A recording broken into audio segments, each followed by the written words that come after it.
আসসালামু আলাইকুম। দেখতে পাচ্ছেন বাস্তব সংখ্যা রিয়েল নাম্বারস। আমি এই অধ্যায়ের অঙ্কগুলো বিশেষ করে নৈর্ব্যক্তিকগুলো ক্যালকুলেটরের মাধ্যমে বুঝিয়ে দিব, যেগুলো বিগত সালের এসএসসি পরীক্ষায় এসেছে, যেগুলো খুবই গুরুত্বপূর্ণ এবছরের এসএসসি পরীক্ষায় কিংবা আগামীতে যে পরীক্ষাগুলো হবে সেগুলোর জন্য গুরুত্বপূর্ণ। সেগুলো আমি সিম্পলি এই ক্যালকুলেটরের মাধ্যমে বুঝিয়ে দেওয়ার চেষ্টা করব। আশা করি ভিডিওটি আপনাদের জন্য হেল্পফুল হবে। তার আগে আপনাদেরকে কিছু জিনিস জানতে হবে, যেমন মূলদ সংখ্যা মানে যে সংখ্যাকে পি বাই কিউ আকারে প্রকাশ করা যায়, শর্টকাটে ভগ্নাংশে প্রকাশ করা যায়। ভগ্নাংশ বলতে লব বাই হরে প্রকাশ করা যায়, মানে যে সংখ্যাগুলোকে লব বাই হরে প্রকাশ করা যায় সেগুলোই মূলদ সংখ্যা, আর যেগুলোকে ভগ্নাংশে প্রকাশ করা যায় না সেগুলো হচ্ছে অমূলদ সংখ্যা। আশা করি বোঝা গেছে। এখন ক্যালকুলেটরে আমরা ভগ্নাংশে প্রকাশ করার জন্য জাস্ট দুইটা বাটন চাপবো, সেটা হচ্ছে শিফট বাটন আর একটা হচ্ছে এই ফ্র্যাকশন অর্থাৎ ভগ্নাংশের বাটন। দেখিয়ে দিচ্ছি, এটা হচ্ছে শিফট বাটন, আশা করি দেখতে পাচ্ছেন, আর এটা হচ্ছে ভগ্নাংশের বাটন। তাহলে আমরা কোনো সংখ্যাকে ভগ্নাংশে প্রকাশ করার জন্য এই শিফট এবং এটা প্রেস করব।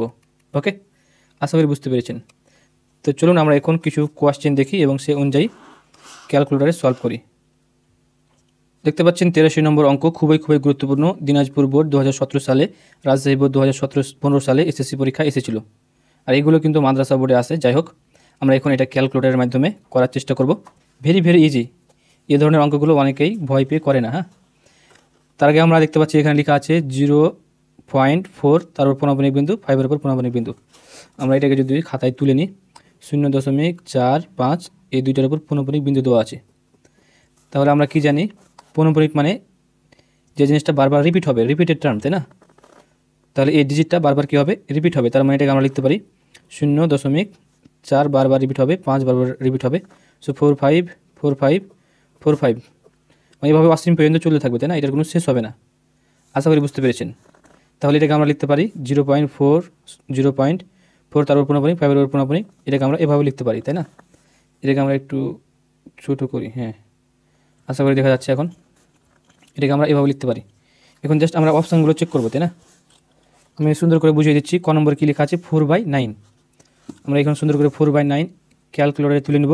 সো প্রথমে 4 প্রেস করব, 4 প্রেস করলাম, তারপর ভাগ প্রেস করব, সেটা হচ্ছে ভাগ হয়ে গেছে। তারপর হচ্ছে 9, দেখতে পাচ্ছেন 9, সো 9 প্রেস করি, এই 9 এটা দেখতে পাচ্ছেন। এখন আমরা সমান প্রেস করব। তা কী আসলো, 0.4444 অসংখ্যবার, কিন্তু আমাদের কী লাগবে 0.45 এভাবে লাগবে, তাই না? কিন্তু কী আছে 44, তার মানে এটা মিলছে না। খ নম্বর আমরা চেক করি 9/20। সো আমরা এখানে 9 প্রেস করি, 9 দেখতে পাচ্ছেন আশা করি, এদিকে সরিয়ে দিই, 9, তারপর এখানে ভাগ, তারপর হচ্ছে কত 20। সো আশা করি এগুলো প্রেস করতে পারবেন। এখন আমরা সমান প্রেস করি, দেখতে পাচ্ছেন কী আসছে 0.45। আমাদের এখানে কী আছে 0.45, তাই না? কিন্তু এটা আনসার হবে না, কারণটা কি, 0.45 একবার এসেছে, কিন্তু আমাদের এখানে কী লাগবে অসংখ্যবার, তাই না? যেটা শেষ হবে না। মানে যদি ক্যালকুলেটর ভর্তি হয়ে আসে তাহলে বুঝবেন যে অসংখ্যবার এসেছে, আর ক্যালকুলেটর যদি ভর্তি হয়ে না আসে তাহলে মনে করবেন অসংখ্যবার আসেনি। তাহলে আমাদের উত্তরে লাগবে অসংখ্যবার 45, কিন্তু এখানে কী এসেছে একবার, তার মানে এটা আমাদের অ্যান্সার নয়। বাকিগুলো চেক করি। গ নম্বরটা 5/11। সো 5 দিলাম, ভাগ 11। এখন আমরা সমান প্রেস করি, সমান চাপলাম, দেখতে পাচ্ছেন 0.4545 চলে আসছে, মানে আরও অসংখ্যবার আছে, যেহেতু ক্যালকুলেটর ভর্তি হয়ে এসেছে। তার মানে এটা আমাদের অ্যান্সার, যেহেতু 0.4545 অসংখ্যবার এসেছে। সো গ নাম্বারটা হচ্ছে অ্যান্সার। আশা করি বুঝতে পেরেছেন। সো এরকম অঙ্ক আপনারা কিন্তু করতে পারবেন। আমি আরেকটা দেখিয়ে দেবো। এখন আমরা 82 নাম্বার দেখার চেষ্টা করি। এদেরকে সামান্য ভগ্নাংশে প্রকাশ করো। সো আমরা এটাকে কীভাবে লিখতে পারি, পুনঃপনিক, তার মানে 0.133 বারবার রিপিট হচ্ছে, তাই না? ওকে, এভাবে চলে গেলো অসীম পর্যন্ত, 0.133 অসীম পর্যন্ত। এখন আমরা অপশানগুলো চেক করব। ক নম্বর কী লেখা আছে দেখতে পাচ্ছেন 13/90। সো 13 ভাগ দিলাম, দিয়ে কী হবে 90, সমান চাপি, দেখতে পাচ্ছেন কী আসছে 0.14444, কিন্তু আমাদের কী লাগবে 0.13333, তাই না? সেটা হয় না। খ নম্বর কী আছে 4/33, সমান চাপি, দেখতে পাচ্ছেন 0.12122, 0. কী লাগবে আমাদের 133 লাগবে, মানে মিলছে না, তাই না? তো গ নম্বর 13/99। সো 13/99, তো লিখতে পাচ্ছেন কী আসছে আমাদের 0.131313 আসছে, তাই না? আমাদের কী লাগবে 0.333, আমাদের আসছে এখানে 0.1313, মানে 13 করে আসছে, কিন্তু আমাদের কী লাগবে 0.13333। এটা হচ্ছে না, আমরা ঘ নম্বর চেক করি। 2/15, 2/15, এখন সমান চাপি, দেখতে পাচ্ছেন এটা 0.13333। সো এটা আমাদের অ্যান্সার। আশা করি মিলছে এটার সাথে। এখন আমরা 25 নম্বর অঙ্কটা দেখার চেষ্টা করি। নিচের কোনটি মূলদ সংখ্যা, তাই না? মানে কোনটাকে মূলদ সংখ্যা মানে কি ভগ্নাংশে অর্থাৎ লব বাই হরে প্রকাশ করা যাবে। সাপোজ আমাদের 2 আসলো, তাই না? সেটাকে আমরা কী করতে পারি 2/1 আকারে লিখতে পারি। এটা লব, এটা হর, তার মানে এটা অ্যাকচুয়ালি কি মূলদ সংখ্যা। ওকে, আর যেগুলোকে ভগ্নাংশে প্রকাশ করা যাবে না, এই আকৃতিতে লব বাই হর আকারে প্রকাশ করা যাবে না, সেগুলো তো অমূলদ সংখ্যা, তাই না? তাহলে আমরা ক্যালকুলেটারে ভগ্নাংশে প্রকাশ করার জন্য শিফট আর এই ফ্র্যাকশানের বাটনটা চাপবো।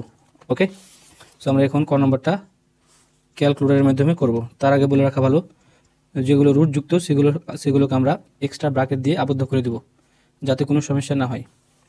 তাহলে ক নম্বরটা আমরা চেক করি। রুট তার নিচে গিয়ে আছে 18, তাই না? তাহলে রুটকে আমরা ঘিরে দেবো, রুট দিলাম, ব্র্যাকেট দিলাম, এখন রুট, তারপর কী দেবো 18, ব্র্যাকেট ক্লোজ দিলাম। ওকে, আশা করি দেখতে পাচ্ছেন। আবার কী আছে রুট 32, তার আগে ভাগ দিতে হবে, ভাগ, ব্র্যাকেট দিব, রুট দিব, দেখি দেবো 32, আমরা কী করবো সমান চাপবো।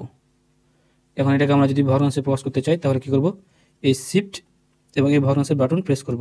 দেখতে পাচ্ছেন 3/4 আকার হয়ে গেল, 3 উপরে নিচে 4, এটা মানে 3 উপরে নিচে 4, মানে এটা লব, এটা হর, তার মানে এটা অ্যাকচুয়ালি ভগ্নাংশে প্রকাশ হয়েছে।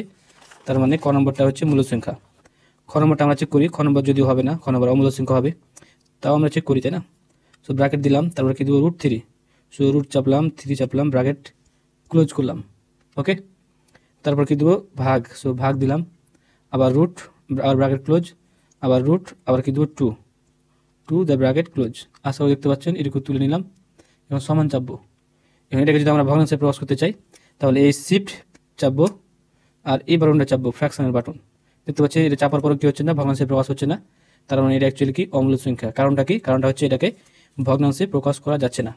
সো এটা হচ্ছে অমূলদ সংখ্যা, আর বাকিগুলো কী হবে সব অমূলদ সংখ্যা, এগুলোকে ভগ্নাংশে প্রকাশ করা যাবে না। আমরা আরেকটা অঙ্ক করার চেষ্টা করি। নিচের কোনটি মূলদ সংখ্যা, মানে কোনটাকে আমরা ভগ্নাংশে প্রকাশ করতে পারি। সো সিম্পলি আমরা ক নম্বরটা চেক করি। এখানে রুট যুক্ত আছে, তার মানে এটাকে ব্র্যাকেট দ্বারা ঘিরে দেব। সো আমরা প্রথমে ব্র্যাকেট দিই, ব্র্যাকেট, তারপর রুট, তারপর 12, তাই না? সো আমরা 1 আর 2 টিপলাম, তারপর ব্র্যাকেটটা আমরা কি ক্লোজ করে দেবো। ওকে, ব্র্যাকেট দিয়ে আমরা রুট 12কে ক্লোজ করে দিলাম। তারপর আছে ভাগ, ভাগ 3, সো ভাগ দিব, তারপর 3 দিয়ে দেবো। এখন আমরা সমান চাপবো। তো এটা আসলে এটাকে আমরা এখন যদি ভগ্নাংশে প্রকাশ করতে চাই তাহলে শিফট চাপবো এবং এই বাটনটা চাপবো। ভগ্নাংশে প্রকাশ হচ্ছে না, তার মানে এটা অ্যাকচুয়ালি কি অমূলদ সংখ্যা, অমূলদ। খ নম্বরটা কীভাবে আমরা চেক করি, রুট 8 বাই কত আছে 2, তাই না? সো আমরা একইভাবে কী করবো, প্রথমে ব্র্যাকেট, তারপর হচ্ছে রুট, তারপর হচ্ছে 8, ব্র্যাকেট ক্লোজ, ভাগ 2, সমান চাপবো। এখন আমরা চেক করব এটা ভগ্নাংশে প্রকাশ করা যায় কিনা, তার জন্য শিফট এটা চাপবো। দেখতে পাচ্ছেন ভগ্নাংশে প্রকাশ করা যাচ্ছে না, তার মানে এটা অ্যাকচুয়ালি অমূলদ সংখ্যা। তারপরে এগুলো চেক করা যাক, 5/√5। সো আমি চাপছি, দেখতে পাচ্ছেন আপনারা, প্রথমে একটি 5, তারপর ভাগ রুট 5, যেহেতু রুট যুক্ত তার মানে আমরা ব্র্যাকেট দ্বারা আবদ্ধ করে দেবো, রুট 5, ব্র্যাকেট ক্লোজ, সমান প্রেস করলাম। এটাকে ভগ্নাংশে প্রকাশ করার জন্য শিফট এটা, দেখতে পাচ্ছেন ভগ্নাংশে প্রকাশ হচ্ছে না, তার মানে এটাও অমূলদ সংখ্যা। ঘ নম্বর চেক করা যাক, দুটা রুট যুক্ত, তার মানে আমরা আলাদা আলাদা করে ঘিরবো ব্র্যাকেট দ্বারা। এভাবে দিলাম, রুট 18 দিলাম, ব্র্যাকেট দিলাম, ভাগ, আবার কি দেবো কত রুট 2, তাই না? তার মানে রুট 2, দেখতে পাচ্ছেন, ব্র্যাকেট ক্লোজ। আজকে দেখতে পাচ্ছেন এভাবে তুলে দিলাম। এখন আমরা সমান চাপি, দেখতে পাচ্ছেন এটা হলো 3, আর 3কে আমরা কীভাবে লিখতে পারি, এভাবে 3/1 আকারে। তার মানে এটা হচ্ছে লব, এটা হর, তার মানে এটা অ্যাকচুয়ালি আমাদের কি মূলদ সংখ্যা, অর্থাৎ ঘ নম্বর অ্যান্সার। সো এভাবে অঙ্ক করতে পারবেন আপনারা। অনেকগুলো অঙ্ক আছে এরকম যেগুলো এসএসসি পরীক্ষায় অনেকবার এসেছে। ওকে, যেমন 23 নম্বর দেখতে পাচ্ছেন ঢাকা বোর্ড 2017 সালে এসেছে, তাই না? এটা কিন্তু আপনারা ক্যালকুলেটরের মাধ্যমে করতে পারবেন। তারপরে 168 নাম্বার খুবই গুরুত্বপূর্ণ। ওকে, এই অঙ্কটা অনেকবারে আসতে দেখা যায় পরীক্ষায়। 168 হচ্ছে গ নম্বর অ্যান্সার। এখানে টেকনিকটা হচ্ছে যদি 0 চাইতে ছোটো থাকে, 0 চাইতে যদি ছোটো থাকে এভাবে C<0, তাহলে এখানে যা থাকবে তার উল্টার অ্যান্সার হবে। এখানে এভাবে আছে, তার মানে এটা অ্যান্সার হলো। ওকে, আর অবশ্যই মনে রাখতে হবে এখানে কি আছে, এবি, এখানে এবি আছে আর এখানে সি দ্বারা গুণ করা হয়েছে, তাই না? এটা হবে না কিন্তু, যদিও এখানে উল্টাভাবে আছে। এরকম আমি একটা ভিডিও বানিয়েছি ডিটেলসে, সেটা চ্যানেল দেখতে পারেন। আর যারা সেভাবে বুঝতে পারে না তাদের জন্য শর্টকাটে এটা। হ্যাঁ, এভাবে না বলাই ভালো, অনেকে কনফিউশনের মাধ্যমে পড়ে যাবে। আমি একটা ডিটেলসে ভিডিও বানিয়েছিলাম অনেকদিন আগে, সেটা দেখতে পারেন। যাই হোক, আমরা এখন এই 170 নম্বর অঙ্কটা করব। এটা যশোর বোর্ড 2019 সালে এসেছে। অঙ্কটা আমি খাতায় তুলে নিচ্ছি। হ্যাঁ, এখানে ছোট লেখাটার জন্য বোঝা যাচ্ছে না। পৌনঃপুনিক, ওকে। এখন আমি আপনাদেরকে সুন্দর করে বুঝিয়ে দেব। এখানে ক্যালকুলেটর ব্যবহার করব। ওকে, সো আমরা এটুকুকে প্রথমে ভগ্নাংশে প্রকাশ করব। তার জন্য আমরা কি করব, আমরা যে নিয়মটা জানি সেটা ব্যবহার করব। ভাগ এটুকু ভগ্নাংশে প্রকাশ করে নেব। অলরাইট, তাহলে এখানে কি আছে, 0.27। তাহলে এই পৌনঃপুনিক বাদ, সরি দশমিক বাদ, এই পৌনঃপুনিক বাদ, সবগুলো বাদ দিয়ে আমরা বসিয়ে দেব। এইগুলো বসিয়ে দিলাম। রাইট, পৌনঃপুনিক আর হচ্ছে দশমিক বিন্দু বাদ দিয়ে সবগুলো বসিয়ে দিলাম। সামনে শূন্য দরকার নাই, তার জন্য বাদ। এইটুকু কি, এটা হচ্ছে যে পৌনঃপুনিক বিন্দু আছে, সেটা হচ্ছে কি আবৃতাংশ, সেই আবৃতাংশ বাদ দিয়ে বাকিটুকু বসিয়ে দিব। বিয়োগ বাকিটুকু হচ্ছে 0 আর 2, সো 0 বাদ 2 বসিয়ে দিলাম। নিচে কি হবে, নিচে হচ্ছে যে এই পৌনঃপুনিকের জন্য 9 আর এখানে একটা অনাবৃত, সো একটা 0। আশা করি বোঝা গেছে। এখানে কি আছে, দশমিক আর পৌনঃপুনিক বাদ দিয়ে 0 5 হয়, সো 0 দরকার নাই, 5 হবে। এইটা বাদ দিয়ে বাকিটুকু আমরা বিয়োগ করব, আবৃত অংশ বাদ দিয়ে বাকিটুকু বিয়োগ। তাহলে এটা পৌনঃপুনিকটা বাদ, এটা শুধু 0 আছে, 0 বিয়োগ দশমিকের পরে আবৃত করে আছে একটা, সো একটা 9। তাহলে আমরা কত পেলাম, বিয়োগ করলে হয় 25, আর এখানে হচ্ছে 90 ভাগ 5 ভাগ 9, তাই না?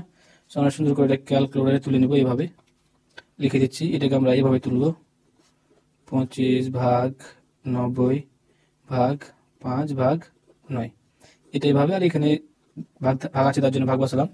এখানে বিয়োগ থাকলে বিয়োগ বসাবেন, গুণ থাকলে গুণ বসাবেন, যোগ থাকলে যোগ বসাবেন, একই নিয়মে সবগুলো। ওকে, এখন সুন্দর করে আমি তুলে নেব। তাহলে কত, 25 ব্র্যাকেট, আগে ব্র্যাকেট, তাই না? 5 ব্র্যাকেট দিয়ে দিই, 5 ব্র্যাকেট, তারপর হচ্ছে 25 ভাগ কত, 90, ব্র্যাকেট ক্লোজ করে দিব। এই ব্র্যাকেট আবার কি আছে, ভাগ, তাই না? সো ভাগ কত, 5 ভাগ 9, সো 5 ভাগ 9 ব্র্যাকেট ক্লোজ, সমান চাপিয়ে দেখতে পাচ্ছেন 0.5, তাই না? তাহলে এটার আনসার আসলো 0.5। আমরা এখন চেক করি কোনটা, 170 0.5, মানে এটা 0.5, 0 একই, এটাকে লেখা যায় 0.5 আকারে, তাই না? সো এটা হচ্ছে আনসার। এইভাবে আপনারা এটা করতে পারবেন, এটাও করতে পারবেন, তাই না? এই অঙ্কগুলোই অ্যাকচুয়ালি এসএসসি পরীক্ষায় বারবার আসে। তারপর 153 নম্বর অঙ্কটা, প্রশ্নটা খুবই গুরুত্বপূর্ণ। এটা হচ্ছে খ নম্বর অ্যান্সার।